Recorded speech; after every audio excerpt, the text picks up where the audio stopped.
Hello मित्रांनो, मी पहिले तुम्हाला आजची माझी पोझिशन दाखवतो। आज व्हिडिओ जरा लहान असेल कारण आज काय मार्केटमध्ये काय झालंच नाही। एकदा रिफ्रेश करून दाखवतो। ठीक आहे, आज मार्केटमध्ये काय मोमेंटम नाही झाली, त्याच्यामुळे आज मला फक्त 237 रुपयाचा लॉस झाला आहे। ओके, आणि तो लॉस पहिला 1000च्या वरती होता। ते मी तुम्हाला सांगतो।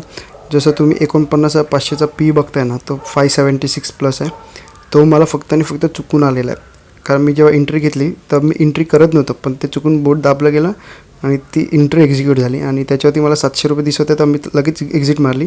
तर एक्झिट मारेपर्यंत 576 रुपये आले। ठीक आहे, त्याच्यानंतर अगर 49,200चा तुम्ही पी बघताय आणि 49,000चा जो पी बघताय तो मी एंट्री घेतली ना, त्या दोघांमध्ये माझा एस एल गेला। तर टोटल मी 1037च्या आसपास काहीतरी लॉस होता।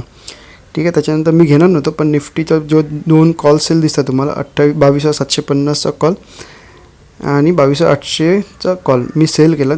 त्यामध्ये आता प्रॉफिट बुक केला आणि मी मॅक्सिमम ठरवलं की 200-250 रुपयाच्या आसपास लॉस झाला तर मी पोझिशन ते एक्झिट करून टाकीन। म्हणजे 1000 रुपये जाण्यापेक्षा म्हटलं 200-250 रुपये गेले तरी चालतील।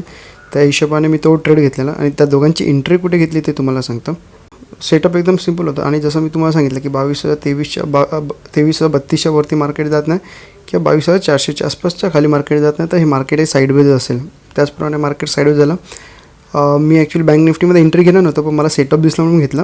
पण ठीक आहे, लॉस तर कवर झाला। मी दुसरी निफ्टीचे जे कॉल सेल केले ना, हे बघा, मार्केटवरती गेलं, खाली आलं, त्याच्यानंतर मार्केटला वरती जायचं असतं ना, मार्केट इथूनच वरती गेलं असतं। ठीक आहे, किंवा साईडवेज गेलं असतं। तर मार्केटने काय केलं, खाली गेल्यानंतर एक हॉल्ट कॅन्डल घेतली आणि हॉल्ट कॅन्डलचा तो लेवल ब्रेक करायला आला, लो ब्रेक करायला आला।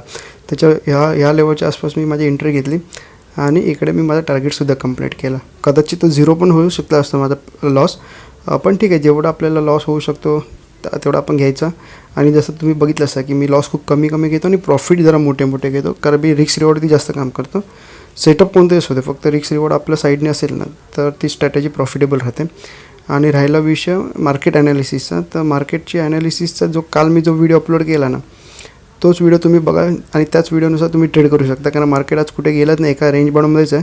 त्यामुळे मार्केटला जो कालचा ॲनालिसिसचा व्हिडिओ आहे तोच आपण उद्यासुद्धा वापरू शकतो। ओके, आजचा व्हिडिओ एकदम शॉर्ट असेल। व्हिडिओ आवडला असेल लाईक करा, चॅनलला सबस्क्राईब करा। धन्यवाद।